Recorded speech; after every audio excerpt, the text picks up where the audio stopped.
faut que je vous raconte une histoire qui m'est arrivée il n'y a pas très longtemps. Vous voyez, maintenant, je suis dans la catégorie cougar, je crois. Donc, je suis dans une catégorie de meufs âgées. Ah, le temps est passé, quoi. Donc, du coup, il m'arrive des choses de femmes âgées, quoi. C'est ce que je gère, femmes âgées. Et il n'y a pas longtemps, donc on me demande mon âge, je sais pas, j'étais dans un pub, un peu façon, et il y a quelqu'un qui me dit, oui, t'as quel âge et tout, le serveur me demande j'ai quel âge et tout. Je lui dis, bah moi j'ai 35 ans, je vais avoir 36 ans et tout. Il me dit, ah ok et tout. Et non, je lui dis, devine. Il me dit, ah t'as 28 ans et tout. Je dis, ah, pas du tout, moi c'est fini tout ça. J'ai 35 ans, je vais avoir 36 ans. Arrête, je te crois pas, oui, ah, bref. Après je lui dis, toi, après il me dit, bah moi t'occupe, j'ai un âge qui peut aller avec le tien. Je dis, ça veut dire quoi ça? Il faisait plus jeune que moi, enfin il faisait jeune quoi. Donc je me suis dit, forcément il a la vingtaine. Voilà quoi, on les connaît les petits de la vingtaine. Sans no shame, il n'y a pas de problème. Mais disons qu'ils sont... moi je trouve qu'ils sont assez sur deux, vous voyez ce que je veux dire? Je sais pas pourquoi je fais un zoom à chaque fois, mais je trouve que ça donne un effet où vous suivez mieux. Et donc du coup il me dit ouais moi t'inquiète et tout, je peux gérer 35-36 ans et tout là. Et moi quand je regarde comme ça je me dis mais en fait ça veut dire quoi, tu peux gérer 35-36 ans? Vous voyez là ça y est, ça veut dire que je suis dans une autre catégorie de femmes en fait, ça y est, je suis une femme cougar. Parce que moi quand j'entends des mecs qui ont 25 ans, ils sont heureux de me rencontrer. Ils disent ah 35-36 ans. En fait... Lecture simple, elle prend conscience de la recatégorisation marché après 30 plus. Les hommes plus jeunes voient une opportunité, expérience, accessibilité perçue, moins de compétition directe. Pour toi, comprendre la symétrie.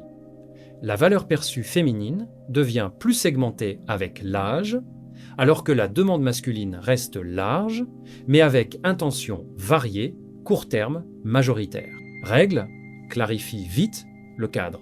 Si elle attire des plus jeunes, c'est souvent pour du léger, pas du long terme.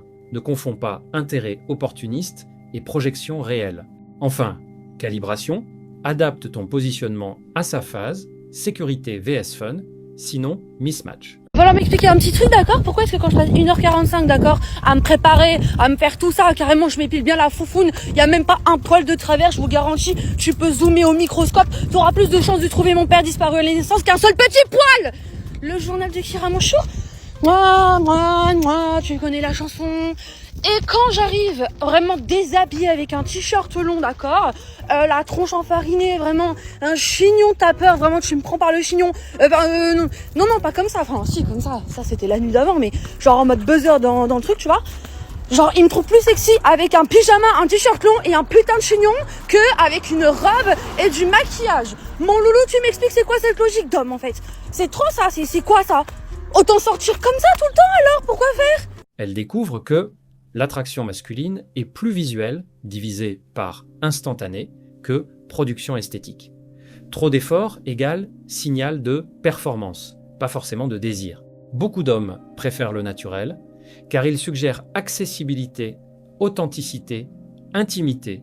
Pour toi, implication. Ne survalorise pas le glam. Ce qui compte est la cohérence globale. Attitude, énergie, confort. En date, vise simple, plus propre, plus assumé.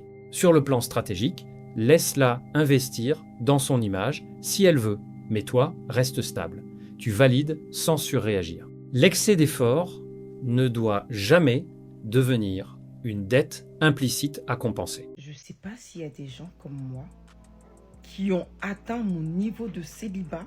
Je ne sais pas l'expliquer, mais en fait, je ne suis pas dans l'optique où je me dis, de toute façon, tout le monde est pareil, j'ai trop souffert, ou que je n'ai pas le temps pour une relation ou quoi que ce soit.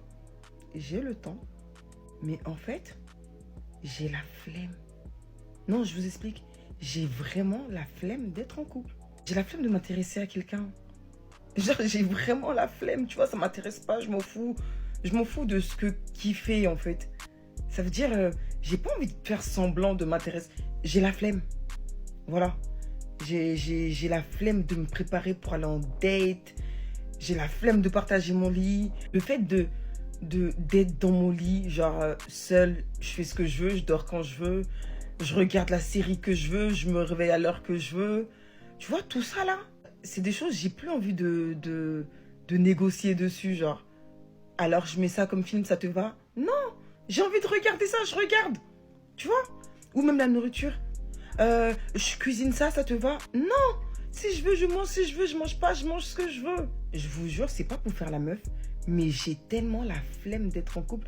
Alors quand je me dis que si je me mets avec quelqu'un, éventuellement peut-être que la personne, elle va passer à la maison, je devrais lui faire à manger. Et moi, j'ai pas le temps de faire à manger à quelqu'un. Mais pourtant, avant, c'était rien tout ça pour moi. Mais à l'heure actuelle, je vous jure, j'ai la flemme. J'ai la flemme. Ça m'intéresse pas de m'intéresser à quelqu'un, en fait. Tout ce que je veux, c'est voyager, regarder mes séries, manger ce que je veux, aller où je veux, faire ce que je veux. C'est tout ce qui m'intéresse, en fait. Je sais pas. Des fois, je prie pour que des gens viennent pas me parler parce que ça m'intéresse pas. Ça ne m'intéresse pas. Et j'ai pas envie de faire semblant. Voilà. Tout ce que je veux, c'est manger. C'est tout ce qui m'intéresse. Parce que j'ai pas envie qu'on vienne perturber ma paix ou devoir rendre des comptes ou pas. En fait, je me rends compte que plus on reste célibataire, plus on a une certaine liberté qui devient dangereuse. Profil clair, priorité au confort personnel et supérieur à investissement relationnel. Traduction marché, faible disponibilité, faible effort, forte exigence implicite, ne pas déranger ma paix. Pour toi, règle simple. Ne poursuis pas ce type de profil si tu veux construire. Tu perdras en énergie pour un ROI faible. 2 options rationnelles. 1. Usage court terme sans projection. 2. Exclusion directe. Évite de convaincre quelqu'un qui valorise sa solitude au-dessus du lien. Enfin, note le point clé, plus le célibat s'installe, plus les standards deviennent rigides et l'adaptation diminue. Toi, reste adaptable mais sélectif. Coucou tout le monde, donc je vous ai dit que je vous ferai une petite biographie, je vous l'avais promis, à certaines du moins en privé, j'aurais promis. Donc comme ça, vous savez que je suis un associable. Et que si tu as les ongles jusque-là et que tu as peur de les mouiller dans la terre, sache-le qu'on va pas être copains, toi et moi. Voilà. Je préfère te le dire, les ongles longs, les filles un peu matérialistes, un peu blondes, un peu... ça va se faire chier avec moi. J'ai l'habitude d'être dans la forêt, dans la rivière, dans la montagne. J'ai pas l'habitude d'être branché avec la carte de Sephora, carte de fidélité à longueur de journée, iPhone. Ah, je vais me suicider parce que j'ai plus de batterie. Hein. Non, mais je suis au bout de ma vie. Hein. Non, mais sérieux, quoi. Ah, je vais me pendre, j'ai cassé mon talon. Hein. Y a pas la place chez moi. Alors, je suis pas matérialiste, ça vous l'avez compris. Je suis un gars de la forêt, bien sûr. Je vais vous expliquer un petit peu ma vie, que vous puissiez comprendre un peu pourquoi je suis aussi froid, pourquoi je suis aussi glaçant. Comme ça, vous vous direz pas « Ah, mais il est trop méchant, quoi !» Alors, je vais vous expliquer de suite. Principalement, je suis né dans l'Ariège, dans la vallée du Couserans, exactement à Saint-Giron. Ensuite, pour finir, j'ai grandi principalement entre Seix. Alors, Seix, S-E-I-X, pas S-E-E-X, enfin, E-X-E, voilà. S-E-I-X, d'accord, comme le village de Seix. Voilà, dans la vallée du Couserans, en Ariège. Donc, pour faire un topo chez nous, il n'y a pas Sephora. Mais non. Il n'y a pas non plus H&M. Eh non. Il n'y a pas Yves Rocher. Waouh. Oh, mais comment ils font ça, Yves Rocher, quoi? Ils sont encore vivants? Parfaitement. On est encore vivants. Et tu vois, on n'est pas des pailloux, on n'est pas des campagnards, des sans-papiers, des ceci, des cela. On est bien chez nous, dans l'Ariège. Bon, là, maintenant, j'habite à Narbonne. Malheureusement, j'ai fait la connerie de vivre chez les consanguins. On fait tous des erreurs dans la vie. Donc... il me casse les couilles, lui. Donc, du coup, je suis venu ici pour mon ex-femme parce qu'elle adorait la ville. Par amour, j'ai quitté la montagne. Pourquoi? Pour venir ici m'enterrer, qu'elle se barre avec n'importe quel mec. Je parle pas de Jess, hein, je parle de mon ex-femme, une perchée. Et ce qui m'a fait que je suis célibataire, surtout j'ai encaissé les coups parce qu'elle était violente. J'ai encaissé la tromperie plusieurs fois. J'ai encaissé parce qu'on était mariés. Jusqu'au jour où ça a touché Tennessee. Elle lui a... Voilà, avec mon couteau de combat. Bon, pas beaucoup, hein, vraiment un minimum. Ce jour-là, je suis allé chercher un Glock que j'avais dans la chambre, qui a été saisi maintenant. Je l'ai mis en joue et... Tintin les haricots, je suis parti en tôle. Juste pour ça, parce que j'avais des caméras vérissures dans la maison qui m'ont balancé. Voilà. Donc, résultat, c'est pas la gendarmerie mobile qui sont venus, c'est pas la police nationale, non, c'est le RAID. Voilà. Pour mon passif et pour mes antécédents et surtout mon métier que j'avais à l'époque, pour mon métier, c'était plus habilité le RAID. Voilà. Donc, du coup, j'ai fait de la prison, je suis sorti, voilà, fin de l'histoire. Bref, pour en revenir à ma biographie, donc du coup j'ai grandi dans la campagne de l'Ariège, donc dans le nord de l'Ariège, dans la vallée du Couserans, donc Saint-Géron, Seix, Massat, tous ces trucs-là. D'accord, pas Mier, hein. Quand vous, les Toulousains, les ceci, les Parisiens, quand vous pensez l'Ariège, vous pensez Pamiers. Pamiers, c'est des cassos. Hein. C'est des cassos, des lotos, comment ça s'appelle? Pas loto avec les jetons, non, la marque loto. C'est des Fabio Lucci, des Nike, des Adidas, des TN, des l'enceinte sur l'épaule, et wesh wesh et Joule. Ça, c'est pas nous, ça. Nous, on est au nord de l'Ariège. On est d'ailleurs comme les Parisiens et les Marseillais. Niveau entente entre les sudistes de l'Ariège et nous, le Couserans. Donc, du coup... Pour être honnête avec vous, j'ai vécu dans un chalet de haute montagne pendant des années. Voilà, avec la vue sur les montagnes, premier voisin à 4 km 900. Les seuls voisins que j'avais à proximité, c'était des cerfs, des chevreuils, des sangliers, des ours, des meutes de loups. Et quand je parle de loups, c'est des véritables loups gris en liberté.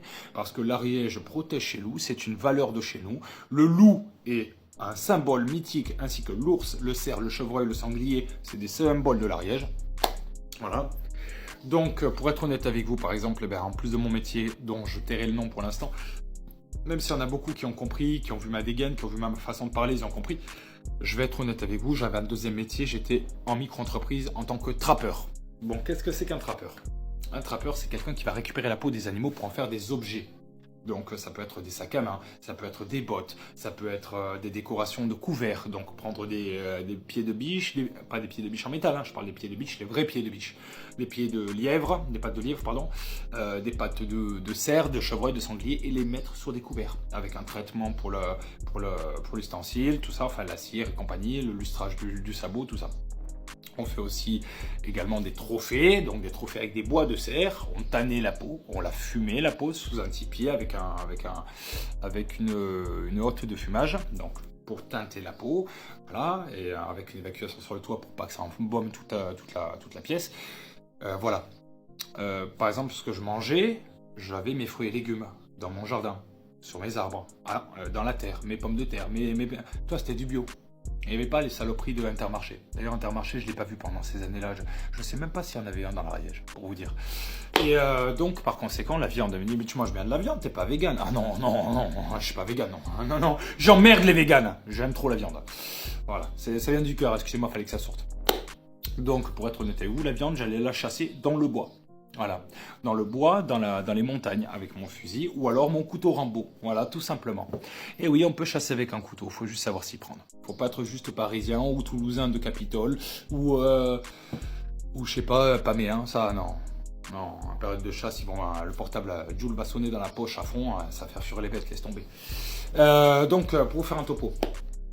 Voilà, donc j'étais un homme des montagnes. Alors si tu te fais une image de moi, ah mais il a vécu dans la forêt et il y avait des humains. Non, il n'y avait pas d'humains. Mon premier voisin, je l'ai dit pour ceux qui ont une oreille qui n'entend pas et l'autre qui est sourde, je vais dire une chose, mon premier voisin était à 4 km 900. J'étais à 1800 mètres d'altitude, avec la vue sur les montagnes, personne pour me casser les couilles.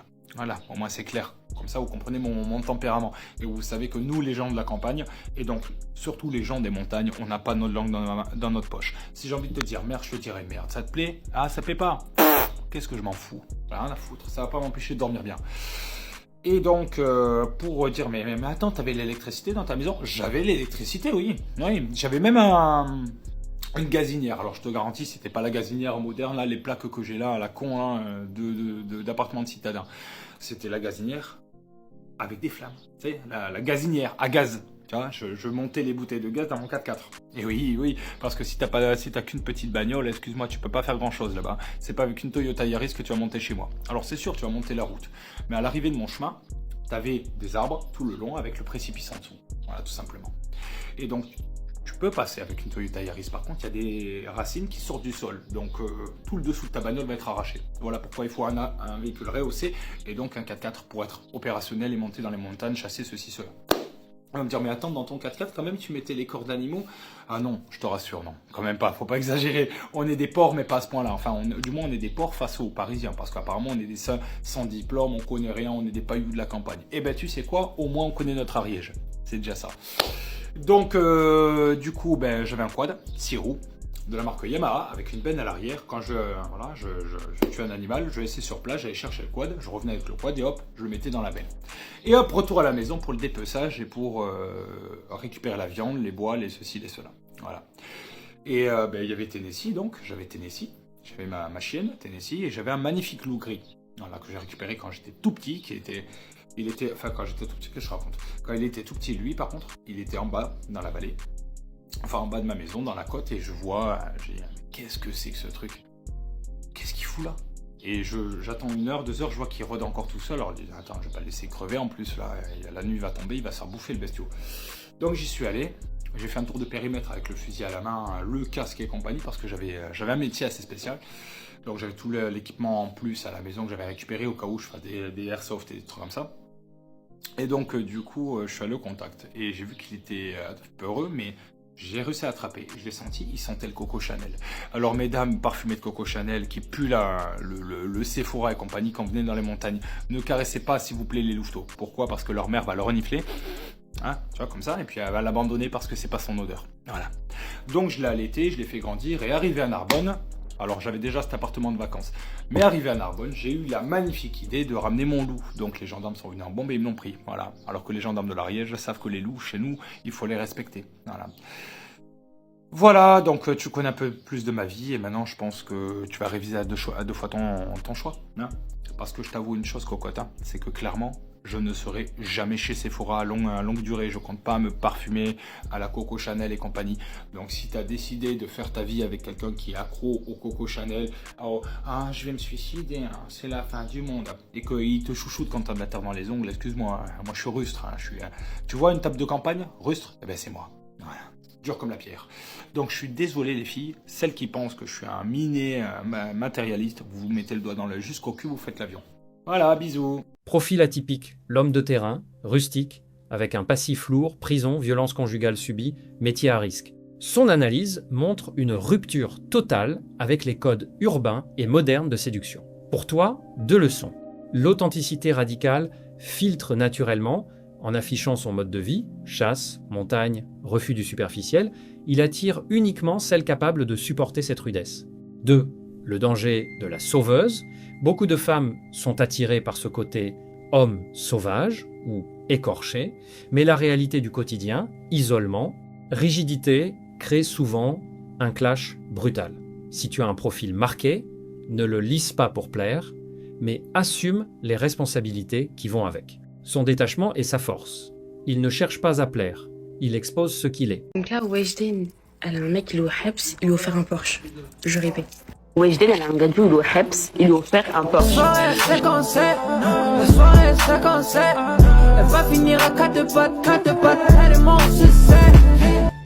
En effet, depuis la prison, Koba Ladé avait offert une Porsche à sa meuf, Weshden. Un artiste qui sort avec une artiste finalement.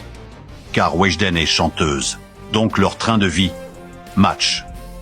Merci Koba d'ailleurs de fréquenter une meuf de ton statut et pas une clocharde du Babinski. Mais maintenant, les autres meufs. Vous êtes qui? Une chanteuse? Une mannequin? Vraiment pas. Vous avez pas le même train de vie, mais vous vous comparez. Chacune a pris un chemin différent. Et on allait le voir de suite. Koba, il a acheté une Porsche à Weshden en fait. Il est où le mien? T'es pas un homme capable? Il venait de recevoir ce message débile. Après réflexion, il décide de lui répondre comme il se doit. Elle est en Ligue 2, mais elle veut la même vie qu'une meuf en LDC. C'est ridicule. Oh, c'est Madrid en face. Cas classique d'inflation des attentes par comparaison sociale. Elle prend un exemple élite, célébrité, revenu hors norme, et l'applique à un contexte standard. Erreur stratégique, pour toi, règle simple, alignement de marché, niveau de vie, exposition, statut même ligue. Si elle exige des standards LDC avec un profil Ligue 2, tu ne négocies pas, tu filtres. Deuxième point, ne compense jamais par le financier pour gagner de la valeur perçue. Ça attire la demande opportuniste, pas l'attachement. Enfin, recadre vite, attente réaliste ou sortie. Le flou entretient l'escalade.